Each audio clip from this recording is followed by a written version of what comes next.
An Alliance Born in Fire. =RK=. Part 7. =RK=. CIC, Republic Cruiser Reconciliation. Lununmo Planetary System. Sullust. Joanna Holt didn't know what to think. The sheer insanity of her situation was obvious and went without saying. The Admiral could appreciate the task she had to play, even if she hated it. The Freedom was her ship. She served as her captain for long enough to feel terrible at the mere thought of the old girl being gone. Despite that, she was glad that it would be on their terms. No matter how crazy, Joanna had to admit that Vale's idea would make a fitting end for a warship. It would a monument that might very well outlive them all. It was fitting. It felt right. Nevertheless, Joanna hated every moment of it. She was sending her ship, the best command she could have ever hoped for, to her destruction. At least the Admiral could appreciate the fight her ship still had. The Freedom was crippled. This last hyperspace jump caused too much damage to both her hyperdrive and space frame to ensure she would never leave Sullust on her own. She had a huge wound in her side, trailing debris and still burning hours since the battle ended. Yet, the Freedom wasn't done. The automated subroutines left by her gun crews did their jobs and pumped barrage after barrage into the moon they were slingshotting around. The skeleton crew that brought her here were busy disembarking, and very soon the Freedom would make the last course correction in her life. Below them, Luminara, the closest moon to the gas giant, burned. Freedom's guns turned all infrastructure and anyone unfortunate enough to work there into vapor, yet she didn't stop shooting. The crust broke, where it wasn't turned into lakes of boiling magma or even vapor. No matter if the Freedom's mission succeeded or not, no one was going to use Luminara for anything anytime soon, if ever. Admiral, we just received a data buzz from the fleet. They will be ready for insertion in 4 minutes. We've got a confirmed kill count: 12 Lucree Hulks destroyed or mission killed. 30 to 40 munificents, as well as at least 18 recusant light destroyers. The comm officer paused. Come on. How many ships did we lose? The Admiral prompted. All escorts. 2 Vinotas moderately damaged. Quarter of the remaining bombers and half the fighters. Stunned silence descended upon the CIC, then the compartment exploded into deafening cheers. Such a stunning success after the hammering the fleet took earlier in the day. It was simply inconceivable.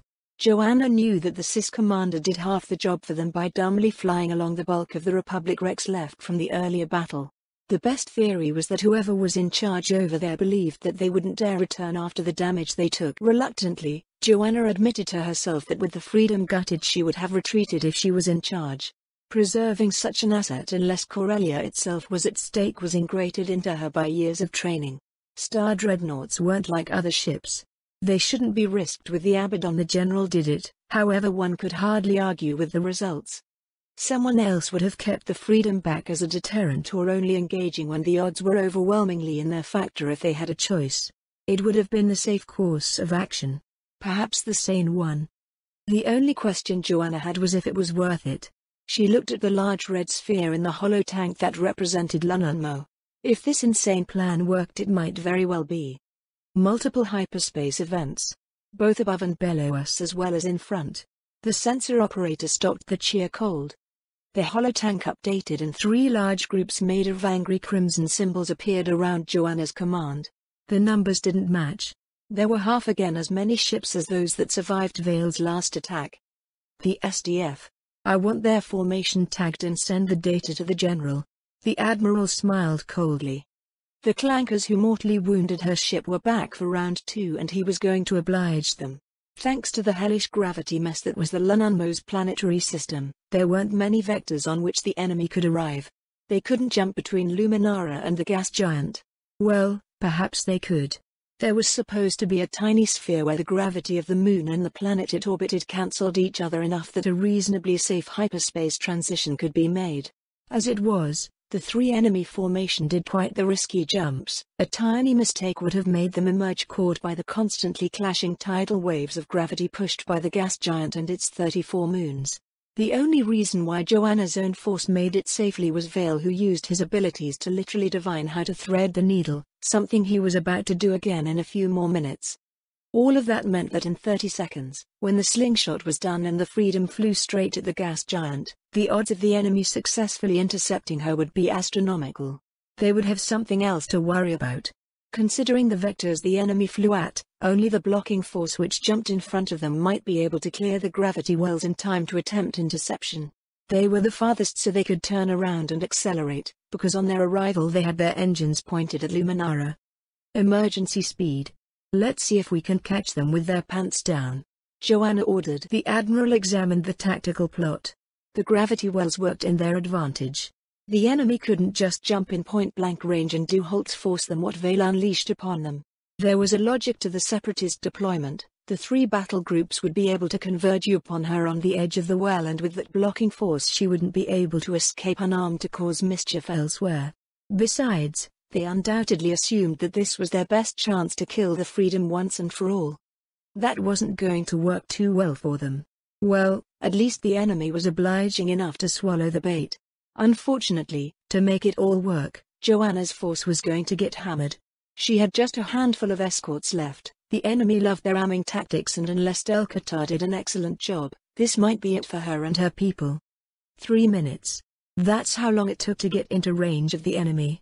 The reactors were straining, the engines glowed dangerously red and were overstressed beyond any reasonable safety limits. Yet Joanna did it. The blocking force was caught out of position. They didn't even attempt to go after the Freedom. Probably the clueless bastards thought that she had finally succumbed to damage and was out of control, which couldn't be farther than the truth. The other two enemy battle groups were coming like Minox out of hell.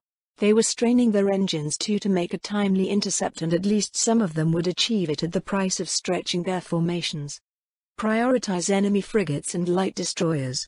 If you suffer too much damage, I recommend abandoning ship after setting it to ram the closest Lacree hulk, Joanna ordered. May the stars look over us all, she prayed quietly. The blocking formation came into range.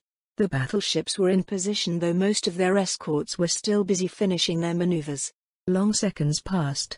Joanna's command opened fire the moment they were in range, and the enemy responded in the same instant. Shields burned as they strained to absorb and reflect barrages made with machine precision. Answering fire rained upon the Separatist formation. Enemy frigates died even as the friendly ones hid behind the ships they were meant to protect until the last possible moment so they could intercept any ramming attempt, physically, even if that was that it took to protect their charges.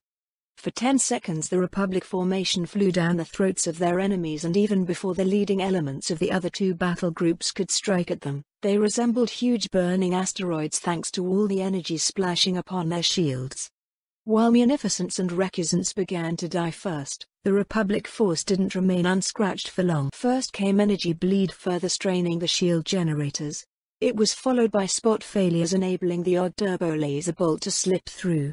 The armor held, yet weapons and sensors were less fortunate. Then, seconds before the formations were about to intercept, the first Venator lost her shields. Peaceful intent was racked from bow to stern from multiple sides and simply blew up short of the enemy formation.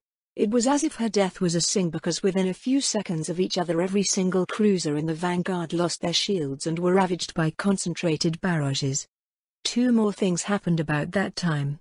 Vale arrived with the rest of the fleet just above and below the blocking force and accelerated to overtake them. The second was perhaps even more critical. The Freedom flew through the point of no return. She was already within Lununmo's gravity well, flying too fast to avoid the gas giant, and no one could intercept her anymore. What followed was utter chaos. Joanna's command intersected with the enemy and Vale's force opened fire. Reconciliation shook. Jamming and ECM blanked the sensors, consigning the ship to mere optical means of detection, and more ships died. The Venator barely slipped between a listing Lacree hulk that was critically damaged after the last Republic light cruiser in the system slammed into it, shattering its outer hull like glass, and a pair of frigates that attempted to do the same to her. Her weapons racked those ships, gutting the engine section of one and tearing huge holes midship the other. Then the Reconciliation's shields finally fully failed, and it was her turn to get hammered. Suddenly there were no more ships in front of them, just stars. Give me a rear view, Joanna ordered sharply. One of the monitors changed picture and it showed what they just survived. There were hundreds of ships flying through a ridiculously small amount of space that was practically on fire and fast turning into a tiny nebula from all the exploding warships. Calculate us an exit vector and get us out of here, Joanna ordered. She knew what was about to happen. Vale, along with whatever part of the fleet survived that insanity back there would to accelerate until they got Luminara between them and the gas giant. They should be able to just get there before the anticipated shockwave of the ignition hit them. The big question was what the Separatists would do and how their damaged ships would handle what was about to happen. RK CIC, Republic Cruiser Eriadu. Lunanmo Planetary System. Sullust. Sometimes I'm too smart for my own good. Oh, my crazy plan seemed to work. It was just that it worked too well. Joanna smashed the blocking force quite bad as she fought her way through, and that allowed us to comprehensively smash those ships as we overtook them. However, we had to begin to acceleration almost immediately after we caught up with them if we were to get a zero intercept with Luminara. That was a problem. The only good news was that the other two enemy battle groups were unable to hit us as solid fists. Their own formations stretched a lot as they charged to catch Joanna. The effects were twofold. We had the time to crush the battle group we took from behind, yet doing that broke our own formation and led to a huge furball we had to fight through. I didn't dare use battle mediation again right now. I had a minute, perhaps two I could manage before burning myself beyond recovery, and in this chaos the benefits simply weren't worth it. Profit, I had to find the time to investigate what was wrong with the force. Why the hell took so much more power to do anything here in the future? Pushing away that dreadnought took me to my limits, and it shouldn't have. The same was true for the battle meditation, if to a lesser extent. That was a technique I had no real aptitude for, so using it on a large scale always took its toll upon me. The same went for when I almost, well practically, killed myself before Geonosis. The amount of energy I channeled in my funk. It took more than I thought it would to manage even a partial success. If it wasn't for my knowledge and training, I would have lost conscience before I caused myself that much damage. If I wasn't too busy not paying attention at the time, I would have figured out what was happening before it was too late. I might not have crippled myself. And Bo might have died. I still didn't know what would I have done if I was fully aware that I was killing myself. The deck below me shook when damage leaked through weakening shields, and I paid a bit more attention to the battle. Funny thing, right now I was a mere spectator. We were committed. We had to get into Luminara's shadow. I gave my orders, and now I was merely a spectator, free to let my mind drift. A third of the fleet I led into this engagement was already dead, half the rest damaged to some extent. 5 more Venotas died when Munificence and Recusants rammed them. A damaged cruiser returned the favor to a Lucre Hulk. A heavy cruiser did the same after her engines were critically damaged by a battleship she flew past. A loud bang and dull screech of tearing metal reverberated through the ship. We lost the command tower. Damn, there went the bar. The woman at the DC console grumbled. On the main holotank I saw 3 depleted Venator divisions gang on a Lucre Hulk trailing at the end of the enemy formation. The battleship had engine troubles but otherwise was intact. The same couldn't be said for our cruisers. A few had lost shields, others had theirs dangerously depleted, and every one of them was damaged.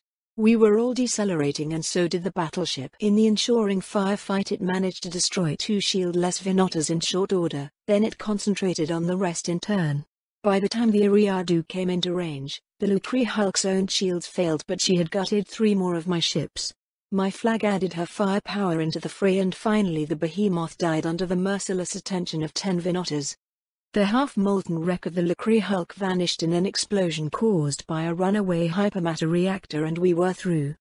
Only half the fleet followed us, and there wasn't a single intact ship among them. If she was able, Joanna should be out of here by now. That left us alone with every single surviving enemy ship in the system, which, unless I was very much mistaken, were concentrated behind us. With the gravity geometry of the Lununmo being what it was, we weren't going to get an easy escape vector on the course we were on. The enemy figured out that fast. The tattered remains of the blocking force, just 5 ships, a Lucre Hulk, 2 Providence dreadnoughts and 3 light cruisers, all damaged, continued after us at a subdued acceleration. The rest of the enemy was still decelerating and maneuvering to give chase and avoid slamming prow first into the utter mess of wreckage we left in our wake. Transmit to the fleet, well done.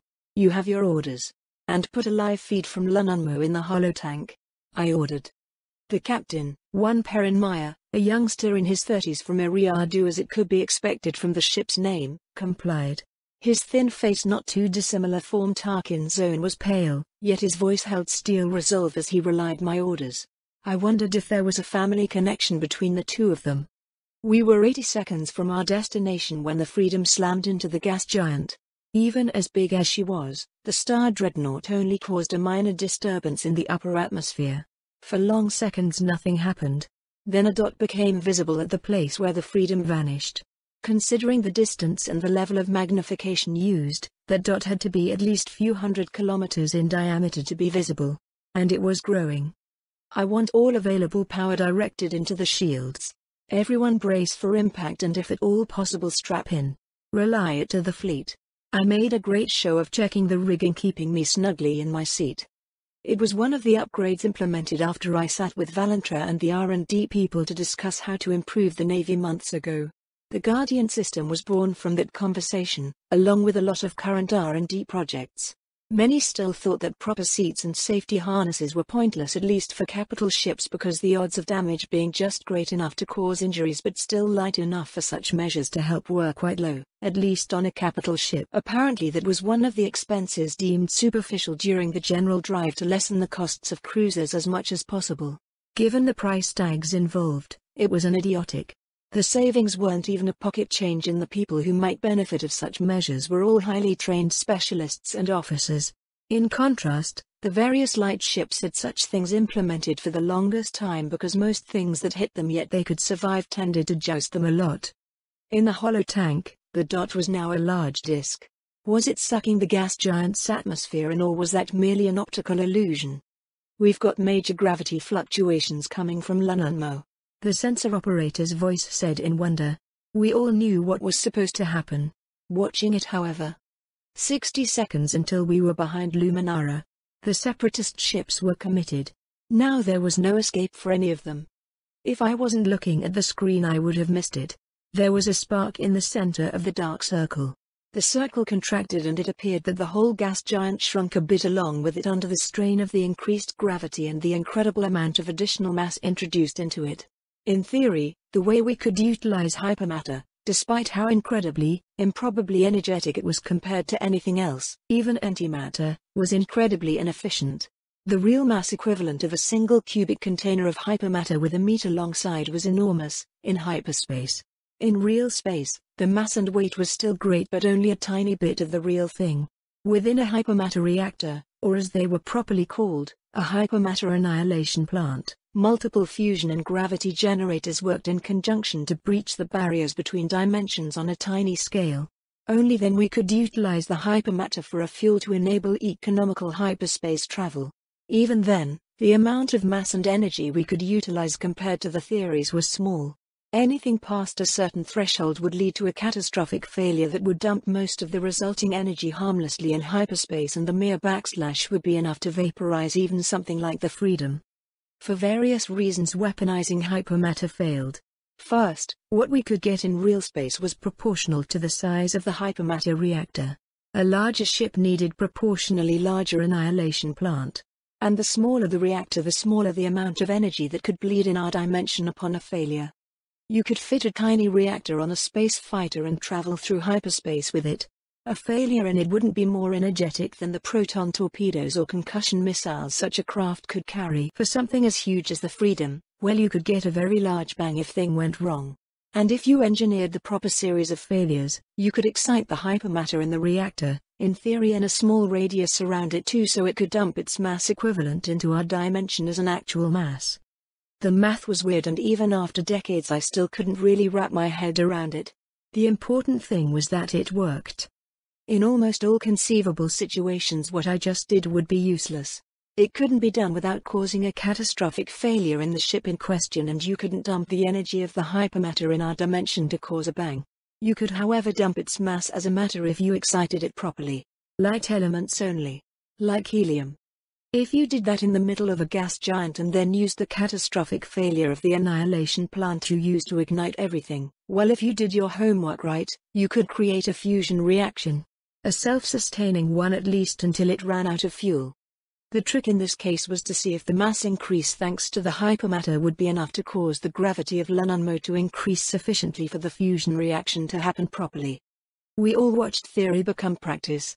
The dark disk flashed orange, then white. Gravity increasing. Thermal spike. Time to impact? I asked. We'll get in the shadow with a few seconds to spare. The sensor operator told me in a relieved voice. That would be enough, right? At this distance we should be all right, or at least would be if we hadn't taken combat damage. Our shields and ships were tough and the shockwave would be losing power with every little bit of distance it crossed as it spread out. Still, this was going to be one very energetic event. One moment Lunanmo was growing orange. In the next it was bright white. We've got ignition. Huge thermal and radiation spike incoming. We flew into Luminara's shadow, which was very bright thanks to the moon itself still burning after Joanna's visit. Hey. I had a fan. Impact if 5, 4, 3, 2. I could hear quiet prayers from some of the crew. The captain wasn't among them, he simply resembled a statue carved from a solid block of granite, yet I could feel his grim determination. He too knew we should be safe. That didn't prevent him from worrying. Time stretched out. Did I miscalculate? The force was quiet and for the first time that wasn't reassuring. The shock wave hit an alliance born in fire. RK equals. Part 8. RK equals. CIC, Cis Dreadnought Vorpal Blade. Lunanmo Planetary System. Sullust. TK-51 was pretty sure his data core glitched. That had to be. Yes. He shut down his photoreceptors, isolated himself from the network and ran a deep diagnostic. It wasn't like he was needed right now. The enemy was at least 5 minutes out of contact depending on what that Sith did next. Emotions were a new and undiscovered country for the tactical droid. He wasn't accustomed to them, nor was he programmed to feel or handle them. Thus, frustration, anger and now sheer disbelief, those were new things to experience. They caused problems when his subroutines attempted to handle them. The diagnostic finished. TK-51 went over its logs. No errors. His data core was in no worse shape than it was before Vale came to Sullust for the first time. Both hardware and software were performing acceptable despite the odd emotion and freedom of choice related bugs. The data in the core wasn't corrupt. TK-51 let out an electronic whine. It wasn't fair. This couldn't be happening.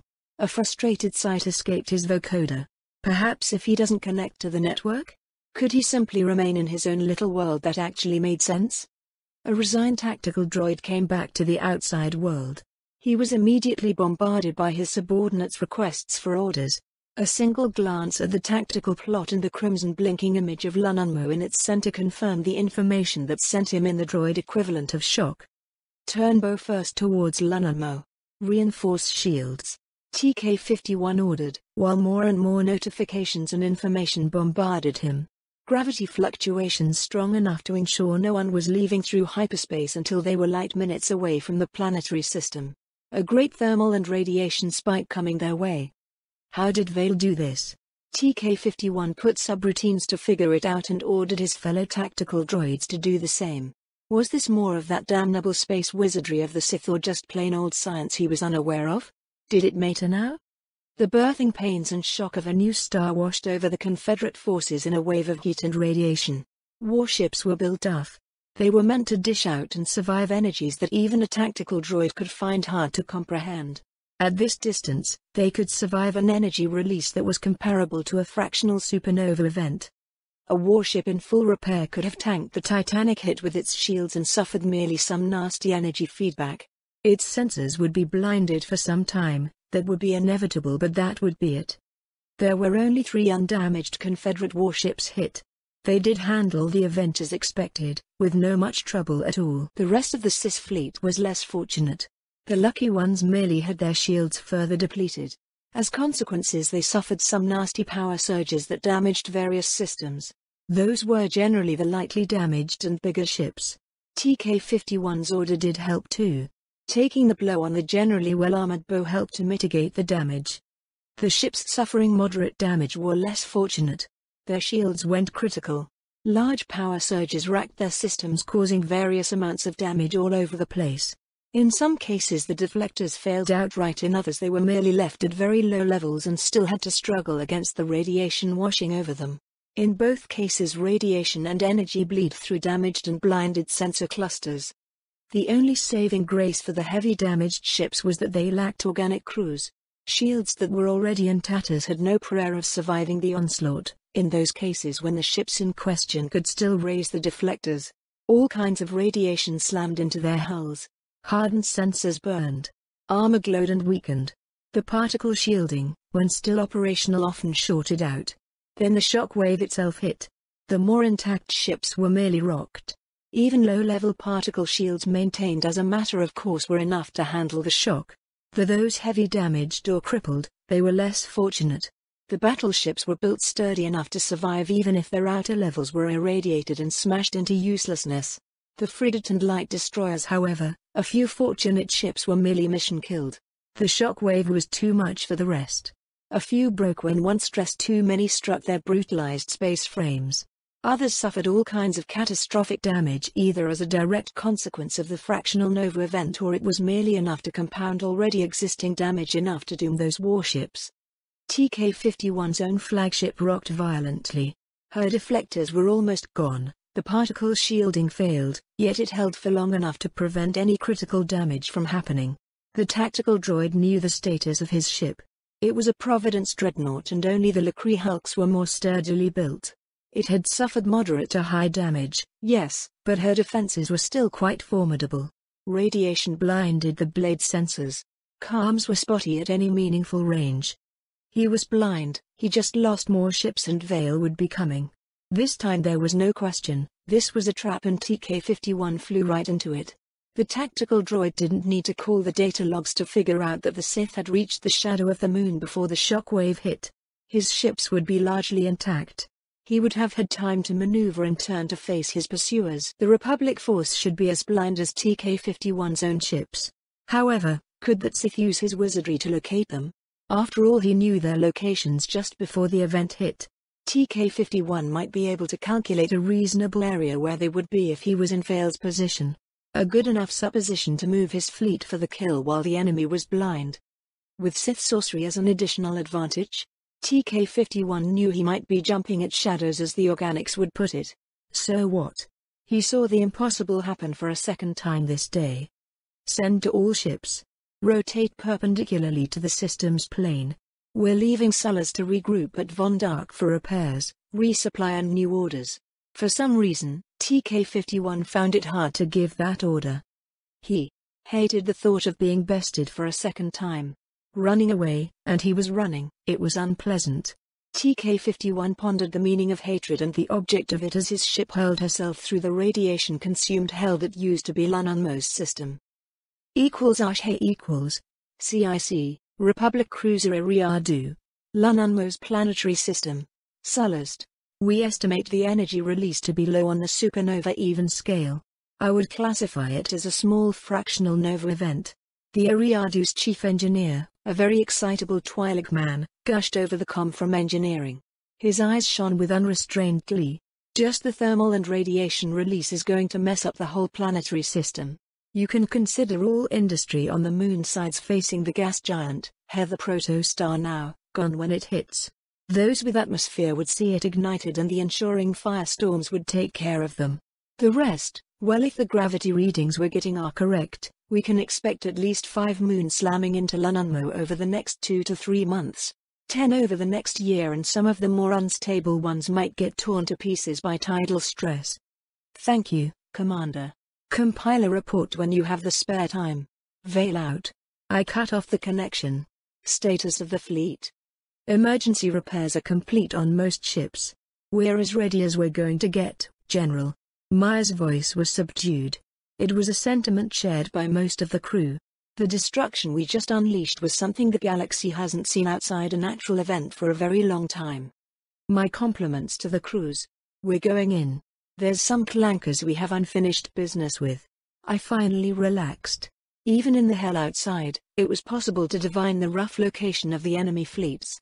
All I really had to do was concentrate on which vectors would give me a sense of danger, and after the destruction I just unleashed, the dark side was very eager to assist me. The only sore spot of our success was the fate of all the crews stuck on our damaged ships that were unable to get into cover, both drifting wrecks from the fleet I personally commanded and from Joanna's force. Once we took care of the enemy, I would be dispatching SAR while the rest of us went to plunder as much useful material as possible, but I didn't have high hopes. Every poor bastard who got to an escape pod would be lucky if the shockwave killed them. Otherwise, they would either bake inside, very fast if lucky, or slowly while radiation ravaged their bodies. The same was true for those left behind on any crippled ship. In the end, it turned out that we didn't really have to fight a fourth battle today. The enemy was damaged and disorganized. Some were running, others attempted a furious suicidal charge, and there were odd ships that simply drifted. The first kind generally managed to escape hidden by the radiation accompanying the birth of a new star. The second kind was of two types, droid-controlled and local SDF, I presumed.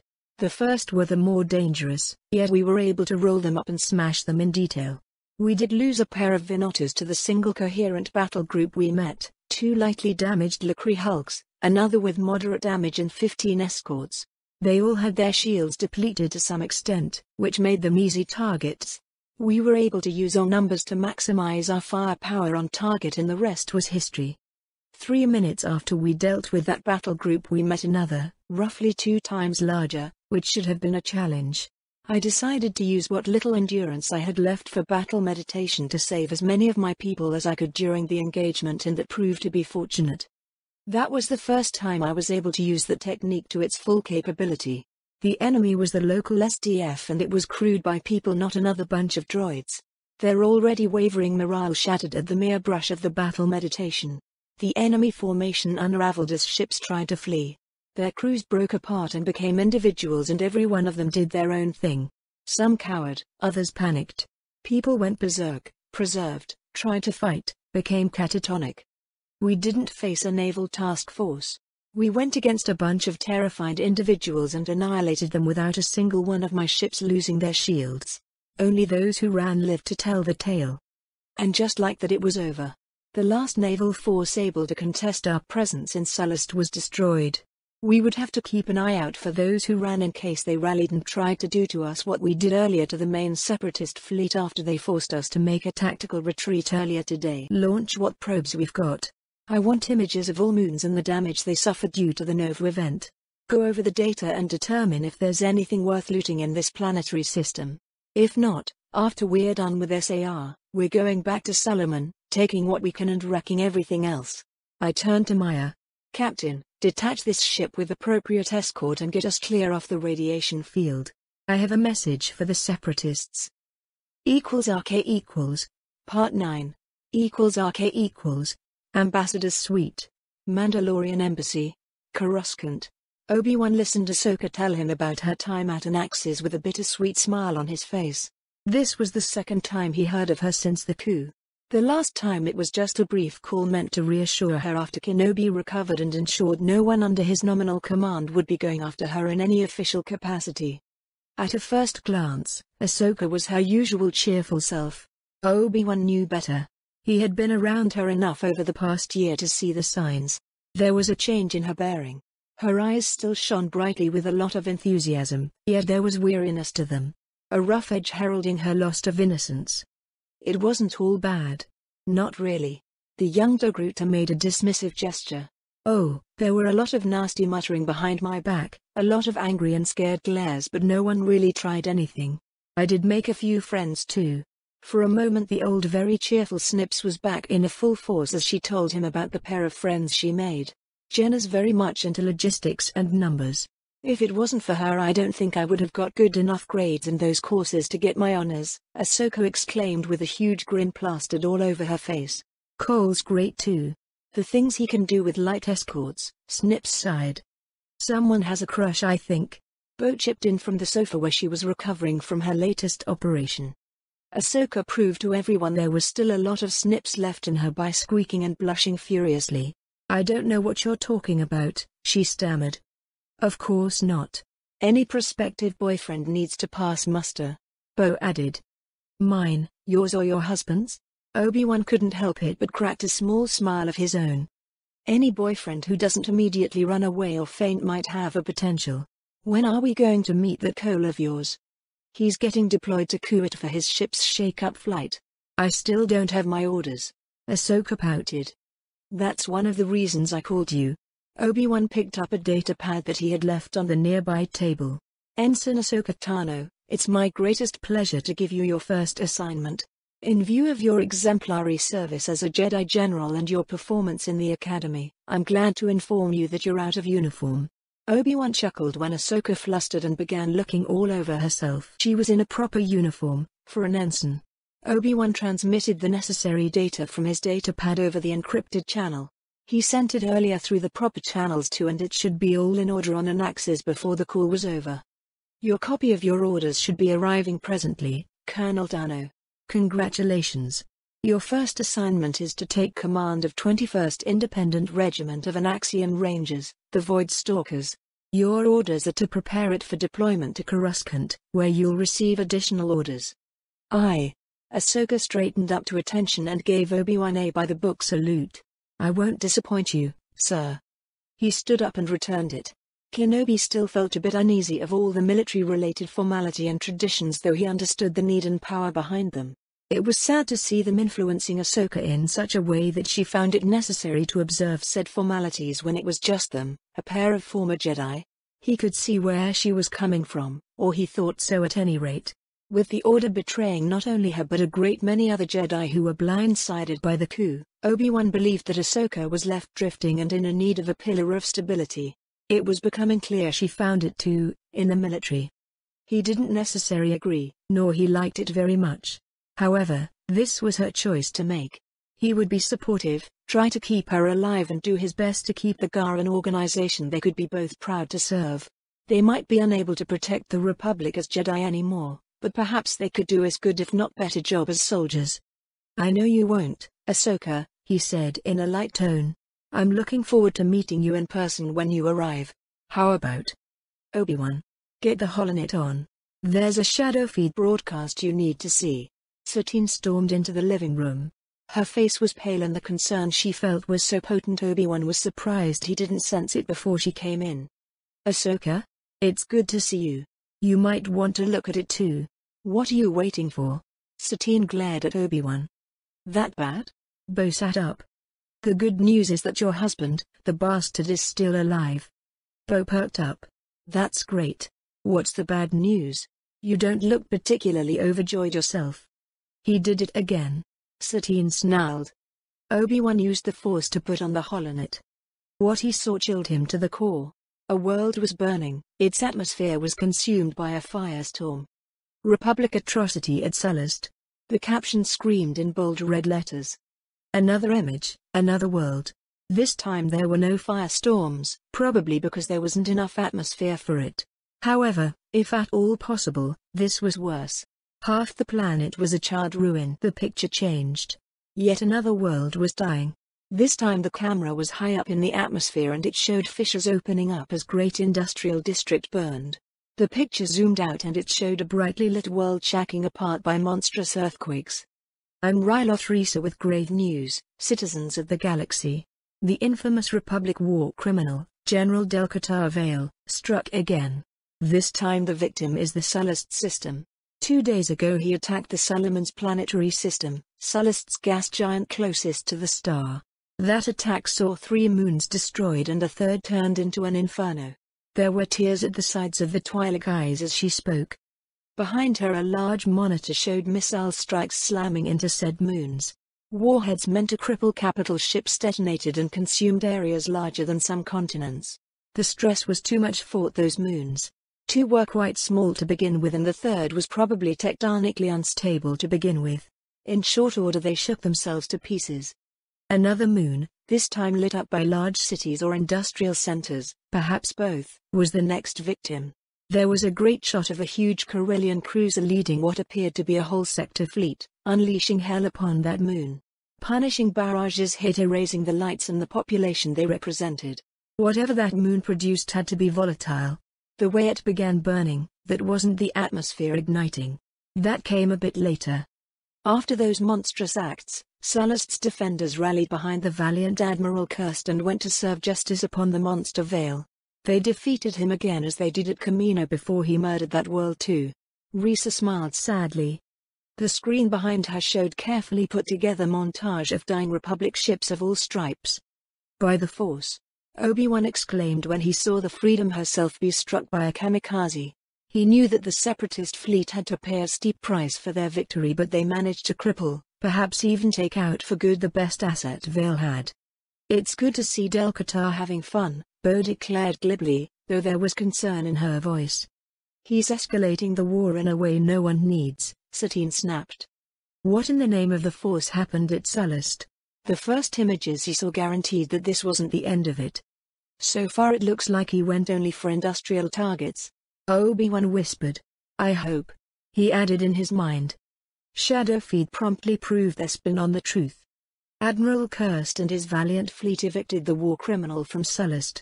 In a commendable display of restraint and grace, he ordered his force not to pursue but instead attempt to rescue the crews abandoned by Vale with the damaged Republic ships. "Regrettably, I have to inform you that such an act of mercy was misplaced and wasted on a Sith," Risa snarled. 5 hours later, while Kirst's fleet was in the middle of rescue operations, the monster returned. He struck a fleet busy with humanitarian missions, saving his own people, and caused grievous losses. Then he proceeded to viciously attack the Lunanmo planetary system, the second gas giant of Sullust. A ground shot followed, showing the Freedom again along with a much smaller fleet. They were busy bombarding the planet, no moon from orbit, and soon the camera and whoever was with it vanished after a streak of light came through the heavens. "My man Shaw was busy." Bo's tone indicated that she approved of this slaughter. Satine launched a tirade at her sister, which Kenobi ignored. Obi-Wan simply prayed that Vale only struck industrial targets, no matter what the propaganda claimed. The very fact that they were showing this meant that the Separatists faced a complete disaster at Sullust, one they had no prayer of hiding. Was that a good thing? Losing a significant part of that system's industry would be a very good in the long term. Regardless of the damage his fleet took, Admiral Kirst and his men didn't falter in their duty. They rallied to Luminara's help. Risa sniffed. It was a trap no sane mind could have seen, much less devised. What followed? It was a recording of a vicious space battle where the ships they saw earlier with the Freedom raced to get away from the gravity well and race to safety. Initially it didn't make sense when the Corellian Star Dreadnought wasn't shown with them. That came later, only after a recording of 3 Separatists' battle groups hitting the running Republic fleet from converging vectors. Obi-Wan didn't think many of those ships lived long enough to reach hyperspace. Next, there was the Freedom racing alone into the heart of a gas giant. Did she get crippled? Perhaps she was boarded and set to a collision course, just like Anakin did with the Malevolence shortly after he found Vale? The truth was much more chilling. The 3 of them watched with sick fascination how the Freedom vanished into the gas giant, and somehow turned it into a star. Now those devastated worlds made sense. If the ignition was violent enough. With that unspeakable act, Vale doomed the Lunanmo planetary system. 34 populated moons. Risa blinked away tears. Hundreds of millions dead, with billions more expected to die in the coming weeks from radiation poisoning or as their supplies run out, because evacuating them all might be impossible with Vale still at Sullust hunting down every ship daring to attempt to rescue. "That's..." Bo trailed off. Her tone was off. Obi-Wan turned to look at his sister-in-law in concern, and her expression took him aback. It was odd, magnificent. He just proved to the whole galaxy he's worthy of being Mandalore. Most of our people would see it that way. Everyone else will call him a monster. Satine gave her sister a disguised look, then sighed. Obi-Wan's mind finally began working properly again. Lunanmo. Solomon. Those 2 gas giants and their moons, they were the industrial heart of Sullust. What he said next, Obi-Wan hated himself for even thinking it. Those were legitimate targets of war. The way he did it is unthinkable. But the targets themselves. What was he saying? This was an atrocity. This wasn't unavoidable collateral damage like what happened at Christophus. Did all those souls who perished there due to the lack of supplies and exposure care? At Sullust, the Republic's pet butcher revealed his true colors for the whole galaxy to see. Risa continued to rant. He even bit the hand that fed him. She was gleeful now. Risa was replaced by an image of Vale, who stood in front of a window with the burning Lunanmo as the background. "Citizens of Sullust. People of the Confederacy. I am General Del-Qatar Vale of the Grand Army of the Republic. I am Mandalore, and I am the Dark Lord of the Sith." He paused to glare in the camera with a pair of cold, pitiless eyes. I have a message for you all. For the people toiling to keep the Separatists' war machine running. For those of you lucky enough to had only heard of the war tearing the galaxy apart. To your leaders in their safe bunkers hiding behind legions of soulless droids. The free people of the Mid-Rim will no longer tolerate the Confederation's crimes. They banded together and formed a defensive alliance to oppose you on every turn. With the destruction of the Lunanma's planetary system, I'm making a statement of intent. I am announcing the formation of the Mid-Rim Alliance. My actions today were a reprisal authorized by the leadership of the Mid-Rim Alliance. It was a declaration of resolve and of mercy. Satine spluttered at the last word. What the criff was Vale thinking? Was this him, or was this the Separatists trying to cause even more trouble? At this time we chose not go after civilian targets. We won't unleash plagues to ravage your people and poison your worlds. We won't enslave you as your minions attempted to do at Ryloth. However, we are not meek. We will fight back and we will hurt you if you come after us and what is ours. The Mid-Rim Alliance stands for justice, freedom and the ideals of the Galactic Republic. The Kenobi's calms began screaming for attention. All hell was going to break loose now. An alliance tempered. =RK equals. Part 1. =RK equals. Audience chamber. Royal Palace. Theed. Naboo. Half an hour. That's how long it took for Vale's broadcast to set the whole planet on fire. The capital was no exception. Queen Neatni's throne room was no different. Spontaneous demonstrations rocked Theed. In places the ISF and army had to step in where people cheering Vale's actions at Sullust clashed with the ever-decreasing pacifist faction of the population. In front of her, the esteemed leaders of the Mid-Rim Alliance were little different. Neatni's security watched them like wary cart hounds in case they got particularly unruly. He's doomed us all, Zurch exclaimed. Don't you see? The Separatists will burn this world in retaliation. Really? The hegemon sneered. They did their best to turn Naboo into a poisoned wasteland. What makes you think they wouldn't bomb this world to rubble regardless of what the general did? Whatever gave you the idea that we aren't fighting a clique of ruthless power-hungry maniacs? What happened at Sullust might finally give them pause. Along with Geonosis, this is the second time the Separatists actually felt the price of this war they're waging. It might not matter. Are we in position to hurt them to such an extent again after the losses Vale and Tigelinus suffered at Sullust and San Rafsix? Rendelia's prime minister asked.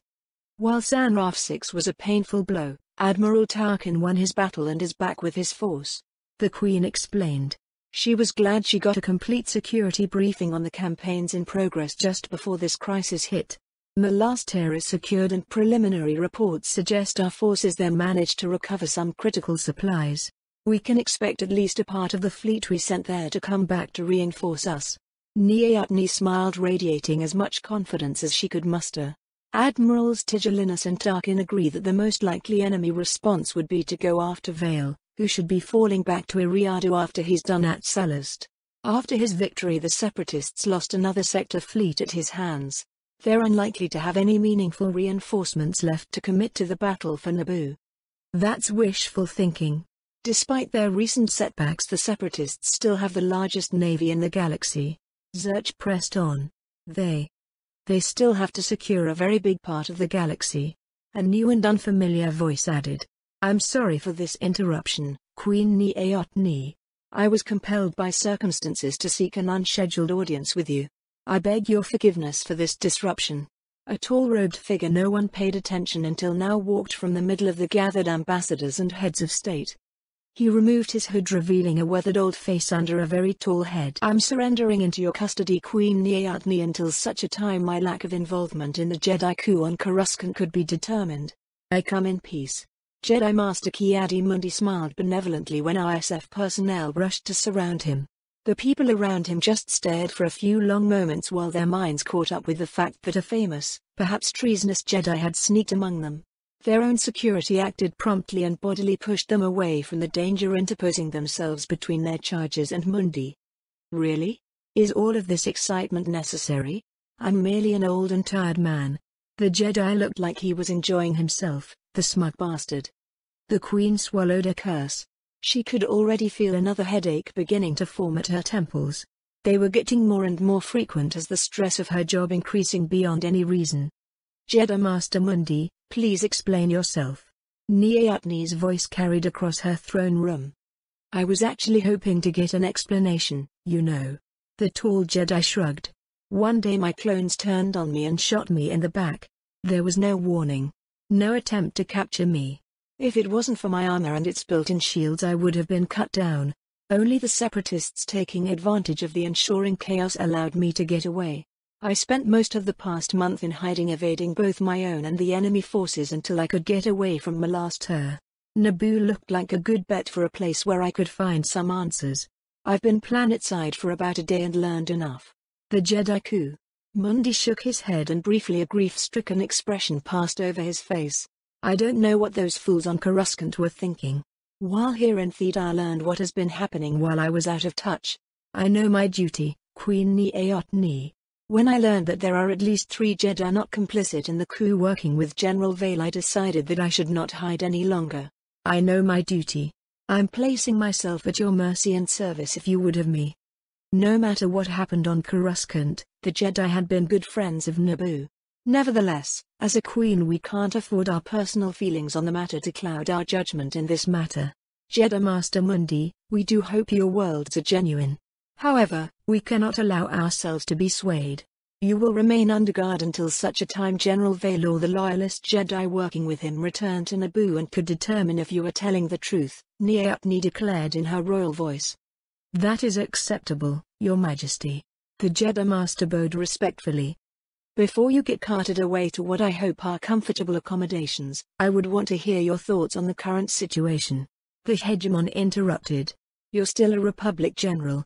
One of the better ones, my people tell me. Am I still a general? Mundi asked mildly.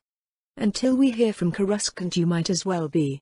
Fernetti smiled good-naturedly. If the Queen gives me leave to do so. We would hear your words, Jedi Master Mundi.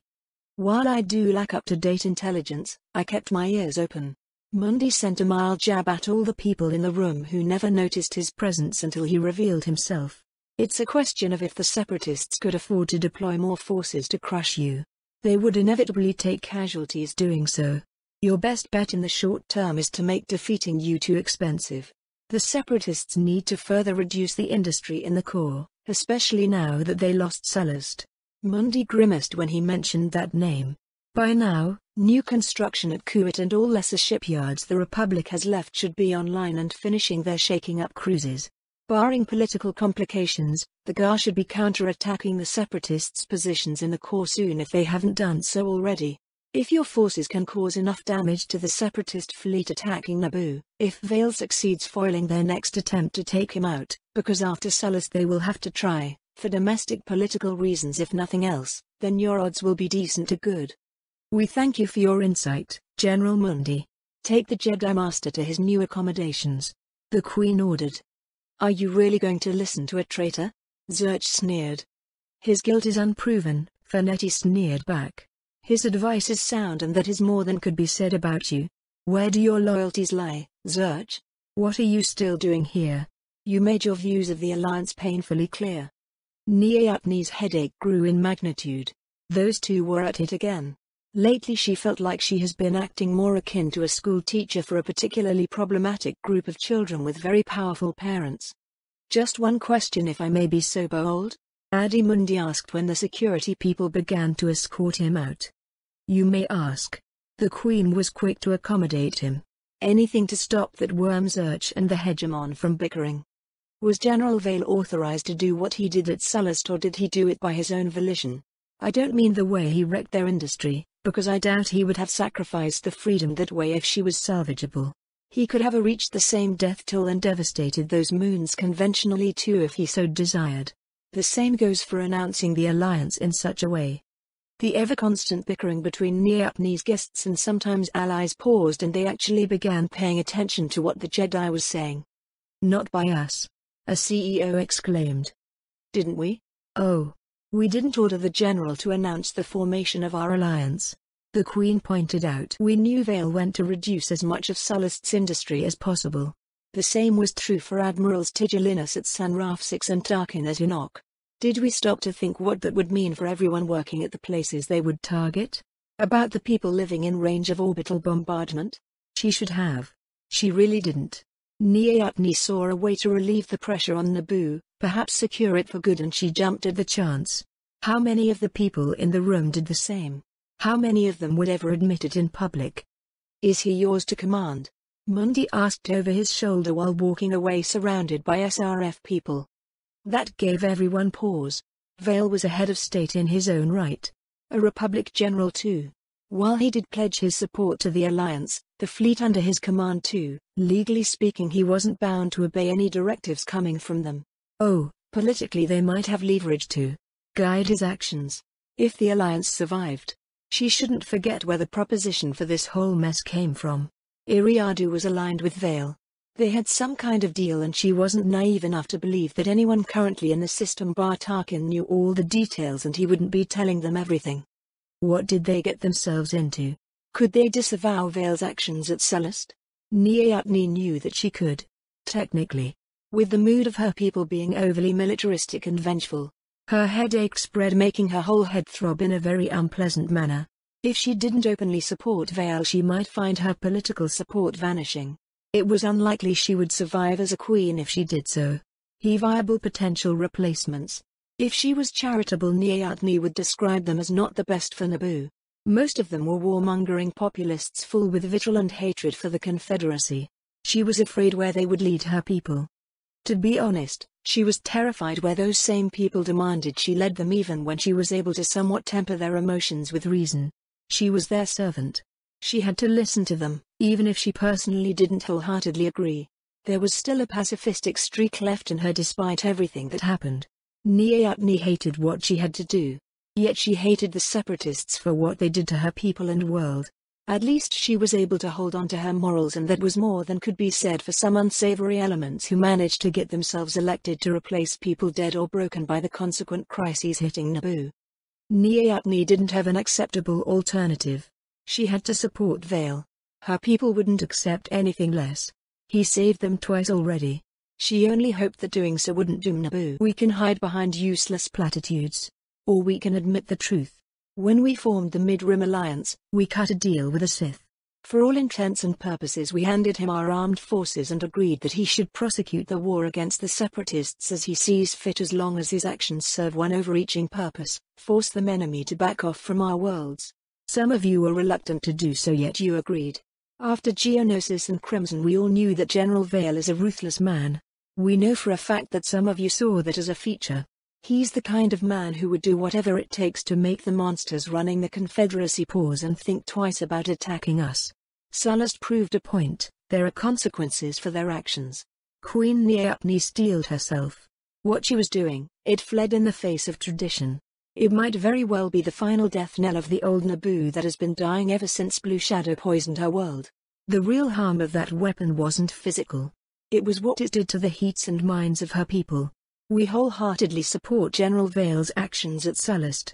They were a measured response to the separatist atrocities committed on Naboo. They are a declaration that when the separatists attempt to burn our worlds, poison them and our people, we will respond in kind. Can any of you do anything less for the people you are responsible for? Not really. Fanetti clapped. Nice little speech, Your Majesty. You're right. We have to support Vale. I certainly do, if for no other reason that if we condemn him, we would be declaring an open season for our own worlds. If we don't back him up to the hilt, the separatists will know beyond shadow of a doubt that they are free to do whatever they feel like it to our worlds and people, and there will be no consequences they care about.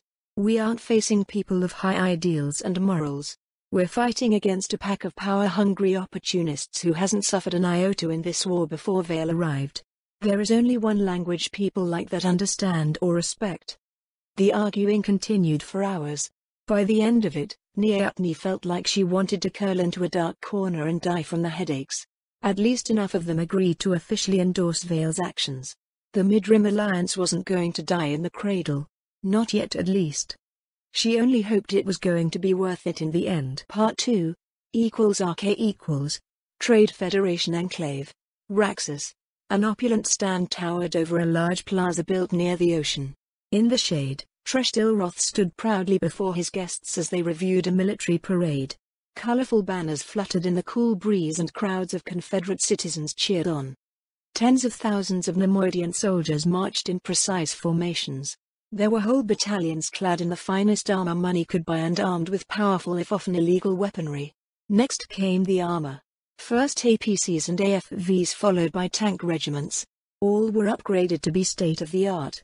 This parade was merely a symbol, a small part of an army Ilroth was still busy building. It had a dual purpose. The first was practical one. The Confederacy needed all the soldiers it could get. The second was much more important to Tresht. After the Naboo crisis, when his predecessor was defeated, the reputation of the Nemoidian people across the galaxy hit a historical low.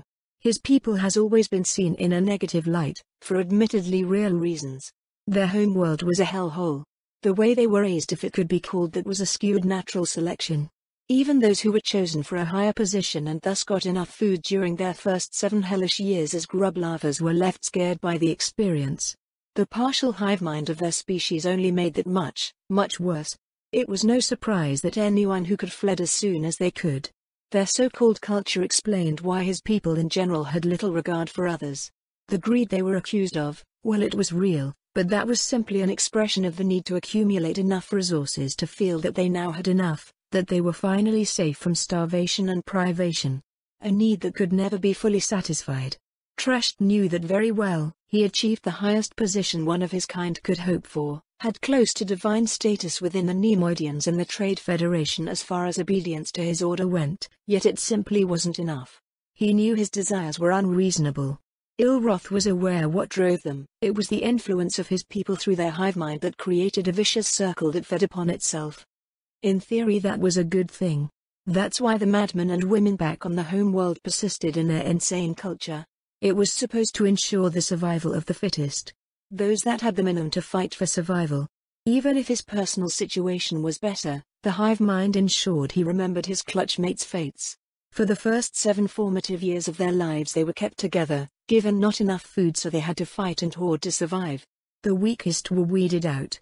The best ran as soon as they could, and the rest were consigned to a wretched existence toiling in the spawning hives of the home world. He knew of real horror stories from overseers setting to work on the same job, with the incentive being the successful one being allowed to eat the losers. Such madness was common enough on the home world. It warped even the lucky ones who managed to get away. The majority of his people were too rigid, often incapable of making most important decisions without direction from above. That, combined with the odd hive mind they had going on, could incapacitate them wholesale if their leader was removed. That's how Ilroth got the job in the first place. He was the most suitable candidate at the right place, and the Trade Federation couldn't be left dysfunctional in the middle of the war. A procession of missile launchers was passing by now. Their armament was an upgrade of that used back on Geonosis during the first battle of the war. However, the platforms carrying it were sensible, not those odd contraptions used by Poggle's people. What Tresht saw below gave him hope. Not only for victory, because despite some unpleasant setbacks the war was going better than anticipated. That would be discussed after the parade. The army, this army, was his. With it, Ilroth hoped to shape the galaxy's perception of his people for the better. When they finally defeated the Republic, he was going to unleash it upon his home world and change it for the better, with fire and blood if that was what it took. To do that, he had to break the Republic. The Republic. Ilroth sneered at the thought about that corrupt, dysfunctional organization. Where was the Republic when his clutchmates had to eat each other or starve? Where were the Jedi and their high ideals when that was a matter of course on a Republic world, not some forgotten hellhole in the Outer Rim? All the Republic had ever done was its best to break the Trade Federation and the Nemoidian people who saw it as their best chance to escape hell. It was the Senate's unreasonable taxation laws that drove his predecessor in the hands of the Sith out of desperation. That was the real reason for the invasion of Naboo. Ilroth loathed the Republic with a passion he rivaled his hatred of the people who shaped his species' culture into the madness it was in the first place. He was going to change it, one way or another. Even if it killed him or the Confederacy lost the war. He had plans in place if something happened to him. Tresht let those unpleasant thoughts fade and enjoyed the parade. Soon enough he'll have to deal with the disaster that was Sullust and that damnable Sith, Vale. Why couldn't that man finally just die? What would it take? At least the bastard gave Shadowfeed enough ammo to run wild for weeks, and Risa rose up to the occasion. That Twi'lek was a woman on a mission, and she didn't even had to demonize Vale. He did that himself in his own inimitable fashion. Who turns a gas giant into a criffing star to destroy its moons and their industry? That man had to die. At the worst he had to be contained somehow. That was one of the reasons Tresht's colleagues were here. The parade was merely an excuse to meet away from Rakshulon City and the eyes and ears of the Senate, so they could get some actual work done before figuring the best way of presenting the new course of action to the people who supposedly ran the Confederacy. As if the Council was insane enough to let the Senate has real power. They all knew how that ended up for the Republic. The events on Coruscant were a little divine intervention and worth a lot of laughs at the Republic's expense. Finally, the parade was coming to a close. Last came the most controversial formation within Tresht's army. Those were people handpicked by individuals of the same mind as himself, those he could locate through the hive mind before some enterprising rivals could dispose of them as a way to advance themselves. Only Tresht's position and relative control that gave him allowed him to survive as long as he could, given his true sentiments. In a sense it was almost easy. All he had to do was push the hatred he had for the Republic and the need to excel to achieve his goals to succeed, especially since the Naboo fiasco. The group of soldiers marching below were all volunteers. They were augmented in such a manner to rival Grievous as cyborgs. Many didn't survive the process or went insane after losing so much of themselves. The cybernetic technology available to the Trade Federation was relatively crude, very crude when compared to what the Techno-Union could make. However, Ilroth simply couldn't trust his colleagues with that particular project. Those soldiers were one of his contingency plans. They would be taking over his personal protection as much more reliable than the droids that currently made it. Coincidentally, that would mean much less surveillance that he might be subjected to.